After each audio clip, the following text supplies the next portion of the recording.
Sorry this vlog's taking so long to get out, but I was in the works with something and it's actually come through. Right now, I'm currently at Rustler's, and I wanted to make an announcement that December 20th is gonna be my birthday. So I'm gonna turn 43. There you go, yeah, 43. And I wanted to do a birthday cash game. So if you're in the area or want to stop by or anything like that, go ahead and give Rustlers a call. I'll leave the info down in the description because I don't have it on hand. But it's going to start at 7 o'clock. It's going to be a friendly one too. It's going to be, basically, there's going to be no seat charge. So go ahead and come in, buy, everything like that. The stakes are going to be 50 to 500. And I believe for certain times, Rustlers is going to go ahead and do a $100 high hand. So there's going to be food, obviously complimentary drinks, and the usual stuff. So if you're in the area or want to come by and celebrate my birthday, everything like that, it's going to be Saturday the 20th at 7 o'clock here at Rustlers. See y'all then.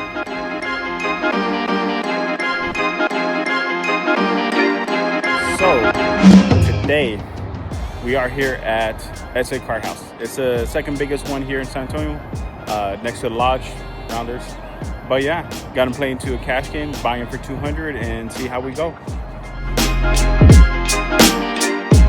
All right, well, we didn't have to wait very long after we got there, buying in for 200 and opening up a new table. Going out of the first hand, which ends up being the second hand of the table. There's a button straddle for $5. Ends up folding around to the small blind, who ends up racing for 20. Your boy's in the big blind looking down at 8-7 suited. Looks like a perfectly good hand to call, being in position to the small blind. And the straddle ends up folding. So heads up to a flop, which comes 8 king ace with 2 clubs. Small blind ends up continuing betting for 20. I go ahead and make the call. The turn ends up coming out a 5 of spades. Small blind continues to put the pressure, but this time he bets to $65. I'll go ahead and tank a little bit whether I want to raise this bet or not. I think I have a little bit too much equity to end up raising and then getting shoved on and just calling with like a mediocre ace. So I just go ahead and make the call. Down and dirty to the final card, which ends up coming a 5 of clubs. Small blind ends up jamming in this time. Now I'm in the tank, thinking of what hands he could have. Obviously he can have the big ones, pocket aces, pocket kings, you know, maybe ace king, maybe a club draw to end up getting on the river. I don't think he's doing it with like ace 5 or anything with a 5. There's just really a lot of hands that he could have, but then there's a lot of air that he can have as well. We could be chopping with a lower ace, you know, aces with 5s with a king kicker. So for those reasons, if it's going to be an early night, it's going to be an early night. I'll go ahead and end up making a call. And he turns over queen jack of spades. I knew it. I knew you were bluffing. I knew he was bluffing.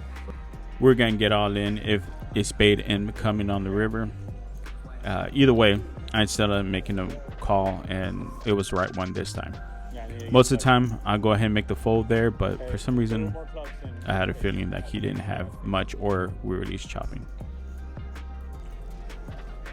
So for the next few hands, I end up picking up king 5, end up folding to a 3-bet when I raise, and the button ends up showing pocket jacks. End up picking up ace king offsuit, flopping a king, turning 8. You know, both times end up betting, then up folding. End up picking up king jack as well, end up raising, and they end up folding on the turn. The table ends up filling up to 9-handed when this fun hand happened. Ends up folding around to the button, who ends up limping. Small blind has other ideas and it ends up raising up to 11. I'm in the big blind looking down at ace 8 of spades.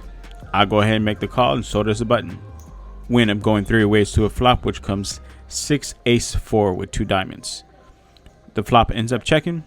The turn ends up coming to 4 spades. Small blind ends up checking. I go ahead and bet $20 on my ace, thinking I would have heard from somebody that had a 6 or even a 4. Really, I think the only small blind would have had a 4, or myself. But as played, I go ahead and bet for 20, and only the button ends up making the call. Heads up down to the river, which ends up coming a 5 of diamonds. I go ahead and bet 40, trying to get some little small value, get something value for it. But the button had other ideas and ends up min raising me to 75. It's supposed to be 80. The dealer ends up correcting him, so he ended up min raising me to $80. I'll go ahead and tank. I don't like this feeling that I'm having. This is an OMC type. Don't really think he's bluffing with too much. I can see him calling down, trying to hit something. Whether it's a diamond flush, I'm not sure. I don't think he would call a diamond flush. Well, then again, he's calling now. I'm pretty sure he had a diamond flush. But at the same time, I didn't think he had a flush. I ended up asking how much he bet, and he made sure I end up knowing how much he bet. So that's a second red flag. First one being he's an OMC. I'll go ahead and tank, and since it's just heads up and this is a cash game, I'll go ahead and flip over my ace, let him know that I am in a pickle. And it also lets the table know I'm not just trying to race their time, especially since this is a time rake game. And as I'm tanking, we're going back and forth a little bit. And the last and big red flag for me was what he said next. The what? I left you some room to raise some more. I know. So that told me he did have a good hand. Where it was a flush or a boat or something, I'm not even sure. I didn't like the feeling he was giving me. So I ended up going ahead and making the fold.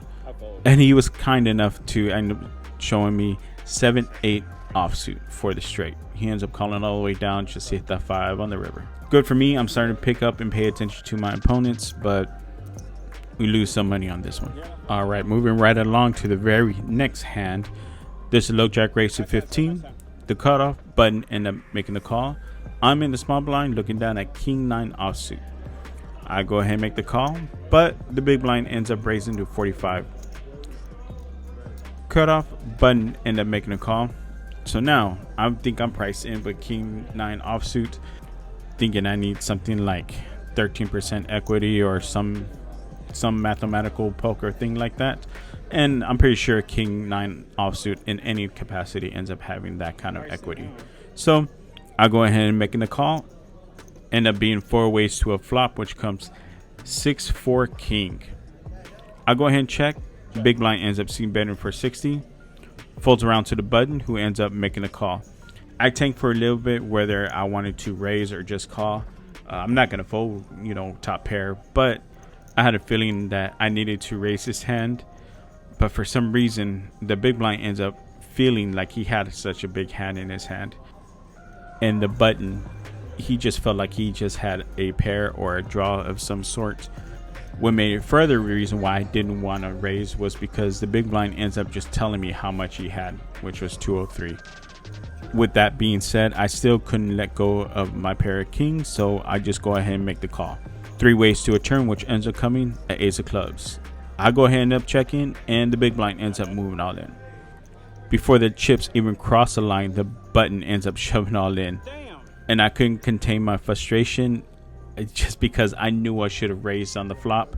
I had that feeling I should have, but with him just moving all in, I know he had some sort of ace or something like that. So I go ahead and just make the fold. They're going down to a river, which ends up coming at 8 of spades. And sure enough, the big blind ends up showing pocket queens, and the button ends up showing ace-6 of hearts. So even if we would have raised on the flop, I don't know if he was gonna fold ace-6 with bottom pair with the ace kicker kind of thing. So thinking back, maybe I should have raised on the flop and maybe would have gotten the button to fold. I don't know if the big blind would have folded, but if we gotten the button to fold, we would have won this hand. All right, moving right along to the next hand. There is a button straddle for $5. Under the gun limps, I'm still in early position looking down at king 9 of hearts. I'm going ahead and bump this up to $25. The cutoff and the button straddler end up calling. 3 ways to a flop, which comes 10-6-3 with 1 heart. Ends up checking to the button, who ends up betting $40. I have a feeling that he doesn't really have anything. He's just trying to buy the pot from position. I still have at least 1 over to the board, as well as a backdoor flush draw. So I'll go ahead and make the call, and the cutoff ends up folding. We end up going heads up to a turn, which comes a 4 of hearts. Okay, picking up some backdoor coming in. I'll go ahead and check, and he ends up checking back. Now the river ends up coming a beautiful 3 of hearts. I'll go ahead and tank, trying to see what value I can get from him. You know, he bet 40 on the turn. Maybe he'll call something a little bit bigger. So that's what I go for. I go for $50, trying to target some 1 pair, 2 pair hands that would call something that, you know, maybe I miss my draw or a bluff or anything like that. And he ends up snap calling. I end up saying we have a king high flush and we're good. That being said, I wonder if he could call it all in. All right, moving right along. We end up playing a hand with Jack 10 of hearts.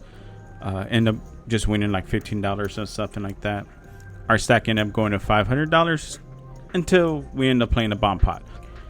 I was playing very passive and really just trying to stay out of bomb pots so I can make some sort of profit. I mean, don't get me wrong, you can make a lot of profit on bomb pots, but for the most part, if you're trying to get a win, the best idea is to stay away from bomb pots.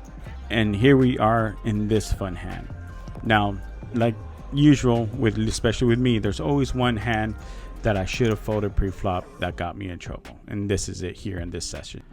Folds around to me in early position. Now I'm looking down at Jack 3 of diamonds. The Glen hand is like what to call it. So anyways, as played, I go ahead and raise to $10. The button calls and the small blind is tanking for a little bit. Now this player, I labeled him as a good player. Probably maybe a little wild, not so much a manic, but you know, a loose aggressive player, lag if you might call him. But he goes ahead and tanks for a little bit and ends up 3-betting me to $50. Now that's why you don't play this hand out of position, and that's why I also called. It's one of those hands where I should have I should have just folded, but I had a feeling that he was 3-betting light here in this position for some reason. Still a very loose call, but we find ourselves heads up to a flop, which ends up coming 8-8 Jack. Small blind ends up checking into me. I'll go ahead and bet for 30 with my pair of jacks and no kicker, and the small blind ends up making the call. Turn ends up being the 6 of diamonds. This time the small blind ends up bleeding very small at $10. This is already screaming a red flag to me. Kind of a little iffy, kind of fishy. You don't feel that? I feel like a little worm on a big fucking hook. And having a pair of jacks plus a backdoor flush draw come in, I'm pretty sure nobody would fold to a $10 bet. Neither would I, so I just go ahead and make the call. And having a feeling we need some help on the river, which does not come. Ends up coming at 10 of clubs. Having missed our draws coming in and just having a pair with no kicker, having some ideas whether to bet for a very, very thin value or just go ahead and check behind. I end up coming with, if he checks, I'm gonna bet $100. I know that's a lot, but I'm thinking that he has some sort of bluff or anything. If he ends up checking, maybe he misses draw, but it doesn't come to that. He ends up tanking for a long time, which up until now has not been his MO. As I'm thinking all this and watching him, it just feels off, in which kind of confirms it when he bets $75. I'm not liking this whatsoever. How he bet, the way he tanked, everything like that just kind of felt off. You ever look at somebody and just know it's not right? That's the way I felt. Just his demeanor and everything did not scream that he was trying to bluff. I'll go ahead and make a fold here, and maybe this exploitable or not. And I was right, because he ends up turning over 8-10 of spades. He ended up flopping trips and riverring the boat for extra measure. He asked me if he would have checked if I would have bet, and I told him yeah, I probably would have bet $100. But we'll never know, because I ended up folding and it was the right fold. In the next hand, we end up playing a bomb pot, which there's really nothing to talk about. I did play it. I had king 9-5, which ended up being chopped at the end. There was really no action until the river, and even then it was just chop pot. So I just included this hand to give some idea of how the session was going, as well as I was playing very passive when it comes to the bomb pots. I did not want to lose a lot of money, which moves into this very next hand. There's an early position raise to 15. Middle position, late position, and the button end up making a call. I'm in the big blind looking down at ace king off. I go ahead and 3-bet to $60. I think this is a little small. Well, I don't think, I know it's a little small being out of position. I should have raised it to, I don't know, maybe $80 or something. $75, $80. But as played, early position ends up making a call and folds around to late position, who ends up moving all in for $189. Button ends up folding. I go ahead and decide to move all in on top of him, making sure early position thinks better or 3 times about trying to call. I already showed strength, and hopefully she doesn't call, in which she ends up folding. So we end up being heads up, seeing all 5 cards, which the flop becomes 7-9 queen. Ends up being a turn on the river and a queen of diamonds on the end.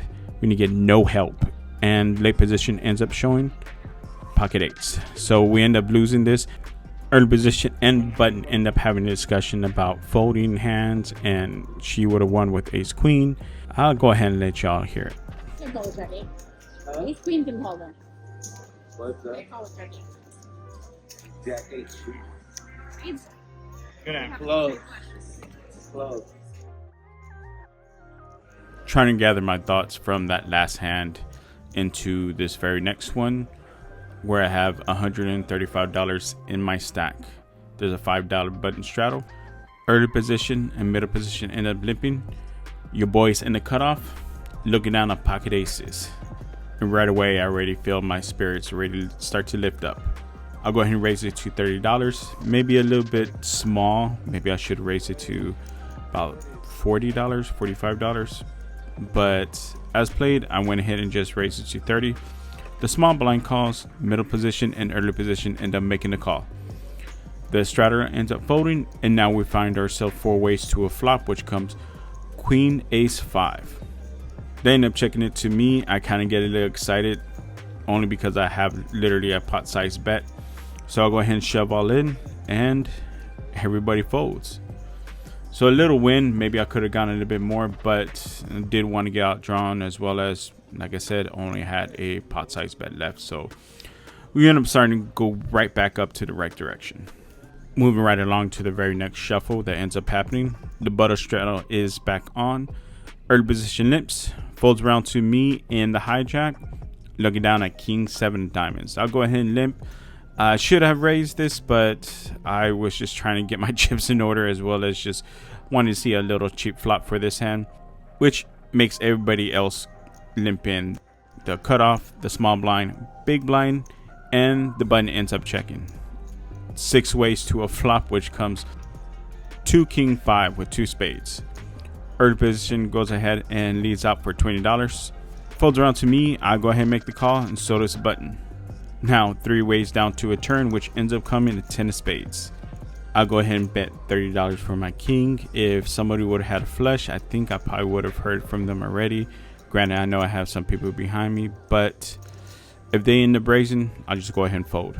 But it ends up folding to early position, who ends up making a call. Now we're being heads up to a river, which ends up coming a 10 of hearts. Early position goes ahead and leads out for 30. I just go ahead and make the call, thinking if I go ahead and try to raise, I'm not going to get called by anything worse. The flush got there, basically almost everything got there. And early position ends up showing king 6 of clubs. We end up showing our king 7, and the 7 does play. So we end up winning this one and bringing our stack up to about 350. A little time has passed when this hand happened. Undergun limps, and I find myself in the low jack looking down at pocket queens. Of course, I got to raise this up to $15. The small blind, big blind, and under the gun limper end up making a call. 4 ways to a flop, which ends up coming 8 queen jack. Checks to me, having flopped a set. I'll go ahead and continue c-betting for $13, getting some sort of value for my queens, trying not to scare off anybody else. And the small blind and under the gun end up making a call. Now 3 ways to a turn, which comes a king of spades. Now the small blind ends up bleeding for $50. This is the same guy that I end up playing a hand against that had the 10-8 of spades. The only real one I have to kind of worry about, not saying nobody is bad or anything like that, but this guy, he's one of the better players at the table. He's the wild card here. I'll go ahead and just make the call, trying to keep him in with any of his bluffs, and any 1 pair, 2 pair kind of hands, just keep him in. Down to a turn we end up going, which ends up coming a 10 of hearts. So don't like this hand. Everything got there. Any ace got there, any 9 got there. Praying that he ends up checking, and that's what he does. He checks and I check right behind. Say I have trips, and he ends up making a fold. So I'm surprised we end up winning with the trip queens right there. Obviously he could have had an ace or a 9, which ends up giving the straight. Like I said, everything got there. So of course I'm happy that my queens didn't get cracked.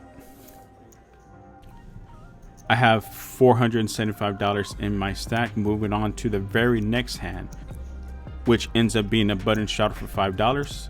I'm in early position looking down at the throne. King Queen offsuit. I'll go ahead and make the standard raise to $15.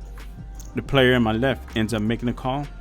The hijack, big blind, and the straddler end up making a call. Now 4 ways to a flop, which comes 4-5 queen with 2 diamonds. Ends up checking to me with a draw out there and having flop a pair. I continue betting for $40, trying to do a nice healthy size bet for value as well as some protection. And the hijack only makes a call. Heads up to a turn, which ends up coming a deuce of hearts. Again, I go ahead and put out a healthy bet of $70, trying to get some value protection. And the hijack ends up thinking about a little bit before he ends up making a call. So praying that there's no diamond on the river, which doesn't come. Ends up coming a jack of clubs. Now everything bricked down the river, and having him call all the way down, he may have some sort of inferior queen, maybe looking at queen jack, but I don't think he would have played queen jack that way. I think I would have heard a raise some way somehow before the river, but him calling all the way down, I'll go ahead and try to do a big bet here, and I end up moving all in. Looking at it now, obviously I don't like it. I would probably only be called by worse. If I was looking to hope to be called by something worse, I would maybe bet $100, probably would have gotten the job. But going all in, he ends up making a fold. After that hand, we end up coming to the last hand of the session. The table was actually breaking. There was a promotion that was going on for if you can hit every single flush or 3 flushes out of the 4, that you end up making a certain amount of money for yourself and the table. And that promotion had ended, so the table started breaking, and this was the last hand for the whole table. We ended up betting 6-handed for this hand. There's a button shotter for $5. Undergun and the low jack end up limping. Ends up folding to me in the big blind. I'm looking down at 9-8 offsuit. I'll go ahead and make the call for $5, and the button ends up checking. Being 4 ways to a flop, which ends up coming 7, 9, 10. Since nobody raised, I'll go ahead and decide to lead out here. I'll go ahead and lead out for $15. Maybe a little too ambitious. Maybe I should check, have some sort of check raise. But having an open-ended straight draw, I'm like, why not? Hopefully I don't butcher this last hand and lose all my chips. But as played, only under the gun and the button end up making a call. Now 3 ways to a turn, which ends up coming a 6 of hearts and ends up checking through. The river ends up coming a jack of diamonds. Now there are a few hands that got there, but thinking I would have heard from some sort of flush draw on the turn, and some other hands got there. But that being said, I'll go ahead and lead off for $35, trying to get some sort of value for my straight. If I get check raise, I would reevaluate it, but as played, undergun ends up folding, and the button's not a believer. He ends up making a call, and somehow we end up being good on this one. Had a great time playing here at SA Card House. Was fun, challenging, and overall had a great experience. Check out the new view, homies! That being said, I hope you enjoy the hands.